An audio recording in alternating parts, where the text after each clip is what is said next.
ومن أحسن قولا ممن دعا إلى الله وعمل صالحا وقال إنني من المسلمين।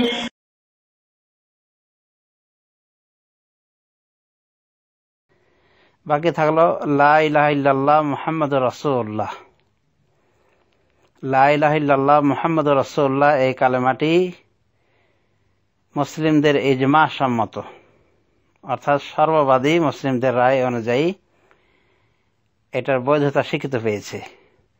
হাফেজ ইবনে জারির রহমতুল্লাহ আলাইহে তিনি তার তাফসিরের বিভিন্ন স্থানে এই কালেমার কথা উল্লেখ করেছেন। অথচ তার জন্ম দেখবেন যে 300-400 এর ভিতরে বা তার কিছু কম বেশি, তার মানে সে যুগ থেকে চলে আসে, শত শত বছর থেকে। এবং এই মর্মে কিছু হাদিস রয়েছে যাকে হাফেজ ইবনে হাজার হাসান বলেছেন, তার নীতি অনুযায়ী ফাথুল বারিতে উল্লেখ করেছেন। অনুভাবে অনেকগুলি জয়ীফ জাল হাদিস এসেছে অর্থাৎ এই কালেমাটির বিষয়ে, লা ইলাহা ইল্লাল্লাহ মুহাম্মাদুর রাসূলুল্লাহ। তো হাদিসগুলি বিষয়ে বলা যায় যে এগুলি সবগুলি জয়ীফ, কিন্তু কালেমাটি পড়ার ক্ষেত্রে ভালো কোনো আলেমের আপত্তি নাই। এই জন্য দেখবেন যে তাফসির ইবনে জারিরের প্রণেতা হাফেজ ইবনে জারির তাবারি, তারপর হাফেজ ইবনে কাসির তার তাফসির ইবনে কাসিরে এনেছেন এই কালেমাটিকে, এবং তিনি আতা খোরাসানি দিকে নিসবত করে বলেছেন যে আতা খোরাসানি আল কালামাত তাইয়্যিবা বলে লা ইলাহা ইল্লাল্লাহ মুহাম্মাদুর রাসূলুল্লাহ উদ্দেশ্য নিয়েছেন। তো এই কালেমাটি পড়া জায়েজ এবং সম্পূর্ণ ইসলাম সম্মত। হাফেজ ইবনুল কাইয়্যিম রাহমাতুল্লাহি আলাইহি তিনি বলেন যে এই কালেমাটি বিইজমাইল মুসলিমিন বৈধ রয়েছে হয়ে বলা। তারও আগে আল্লামা ইবনে হাজম জাহিরি তিনিও বলেছেন যে এটি বিইজমাইল মুসলিমিন বৈধ এই কালেমা, অর্থাৎ লা ইলাহা ইল্লাল্লাহ মুহাম্মাদুর রাসূলুল্লাহ বলা। তিনি বলেন আশহাদু আল্লা ইলাহা ইল্লাল্লাহ ওয়া আশহাদু আন্না মুহাম্মাদান আবদুহু ওয়া রাসূলুহু বলে যেমন একজন নন মুসলিম ইসলামে দীক্ষা লাভ করতে পারে, ঠিক লা ইলাহা ইল্লাল্লাহ মুহাম্মাদুর রাসূলুল্লাহ বলেও ইসলামে দীক্ষা লাভ করতে পারে। একই কথা বলছেন আল্লামা ইবনুল কাইয়্যিম, ইমাম ইবনুল কাইয়্যিম রহমতুল্লাহি আলাইহি। এবং এই কালেমাটি আজ পর্যন্ত ভালো কোনো আলেমের দ্বারা বিতর্কিত হয়নি। কোনো আলেমই বলেনি যে এটা নাজায়েজ বা শিরকি কালেমা। কিন্তু আমাদের দেশে কিছু বা ভারত ও আমাদের কিছু ওই বিদাতি আলেম বা কিছু জাহেল মূর্খ এই আহলে হাদিস হওয়ার দাবিদার কিছু বেয়াদব মার্কা অল্প শিক্ষিত, মানে পরে ফার্সি বেচে তেল, এই জাতীয় বেয়াদবদের দ্বারা, অশিক্ষিত লোকদের দ্বারা এই জাতীয় কথা ছড়িয়ে ছিটে গিয়েছে মূর্খদের মধ্যে যে এই কালেমাটি পড়া শিরিক, নাউযুবিল্লাহি মিন যালিক। তো এগুলো মূর্খ। তো বড় বড় উলামায়ে দ্বীন এবং আইম্মা মুজতাহিদিনের পাশে মূর্খদের কথাকে উল্লেখ করাটা একটা বেয়াদবি। অতএব এই কালেমা পড়া আপত্তি করার কোনো বিষয় নাই, বরং এটা বৈধ। এবং বলা যায় লা ইলাহা ইল্লাল্লাহ মুহাম্মাদুর রাসূলুল্লাহ এই কালেমাটি কালেমাতুশ শাহাদার নির্যাস। কালেমা শাহাদা এসেছে বিভিন্ন শব্দে, তার ভিতরে এটাও একটা, আশহাদু আল্লা ইলাহা ইল্লাল্লাহ ওয়া আন্না মুহাম্মাদুর রাসূলুল্লাহ। তো যদি কালেমার থেকে সাক্ষী বাণীটা যদি উঠিয়ে নেওয়া হয় তাহলে দেখা যায় যে শেষে বাকি যেটা থাকে লা ইলাহা ইল্লাল্লাহ মুহাম্মাদুর রাসূলুল্লাহ। কারণ আশহাদু এটা তো আছে সাক্ষী হিসেবে। তো সাক্ষী দেওয়া আর কি বিষয়ের সাক্ষী দেওয়া, এই দুটোকে দুইভাবে যদি পৃথক করা হয় তাহলে দেখা যায় সাক্ষী শব্দটা যদি উঠিয়ে নেওয়া হয় তাহলে সাক্ষ্য বাণী বলতে যেটা থাকে সেটা হলো লা ইলাহা ইল্লাল্লাহ মুহাম্মাদুর রাসূলুল্লাহ। এজন্যই উলামায়ে দ্বীন এটাকে সাপোর্ট করেছেন।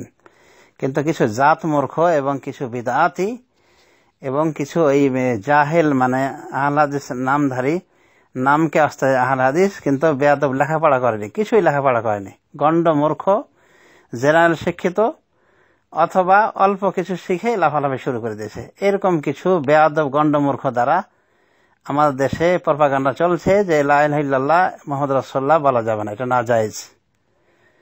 তো এগুলো আসলেই মানে চরম মূর্খ। তো এই মূর্খদের কথায় কান দিয়ে লাভ নেই। বর্তমান জামানাতেও শেখ নাসির আলবানী রহমতুল্লাহ আলাইহি তার নিজের জবানে তিনি লা ইলাহা ইল্লাল্লাহ মুহাম্মাদুর রাসূলুল্লাহ উচ্চারণ করেছেন। দেখুন ফাতাওয়াল আল্লামা আল আলবানী রহমতুল্লাহ আলাইহি, অনুভব লাজনা দায়মা সৌদি আরবে স্থায়ী ফতোয়া বোর্ড, যার চেয়ারম্যান হলেন আল্লামা আব্দুল আজিজ বিন বাজ, তাদেরও জবানিতে এই লা ইলাহা ইল্লাল্লাহ মুহাম্মাদুর রাসূলুল্লাহ কালেমা উচ্চারিত হয়েছে। এইভাবে যুগ যুগ ধরে এই কালেমার উচ্চারণ হয়ে আসছে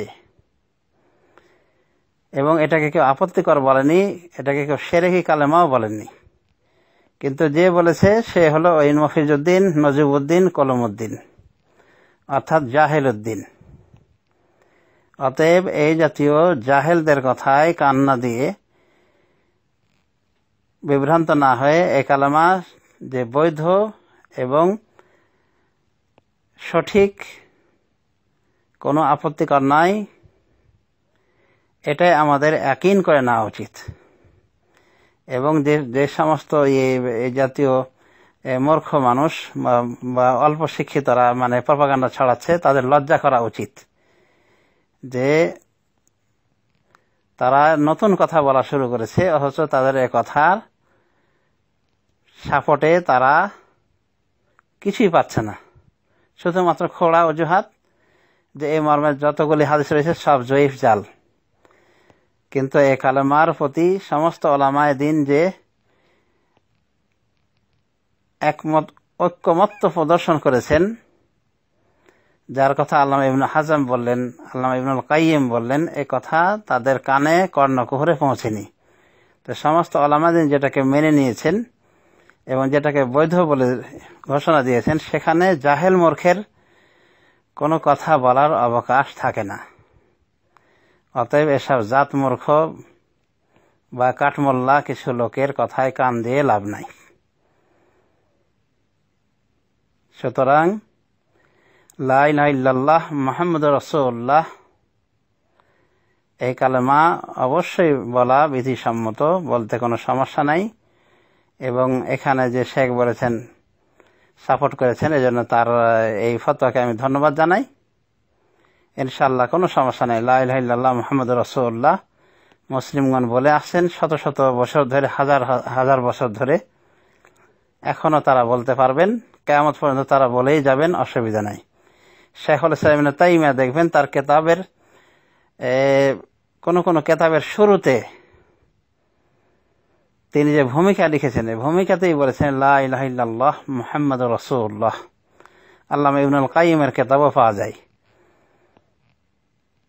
এভাবে দেখবেন যে সকল মনীষী, যেমন ইমাম যাহাবী, হাফিজ ইবনে হাজার, এক কথায় সমস্ত প্রাজ্ঞ মুহাদ্দিসিনে কেরাম, আইমায়ে মুজতাহিদিন, তারা সকলেই এই কালেমাকে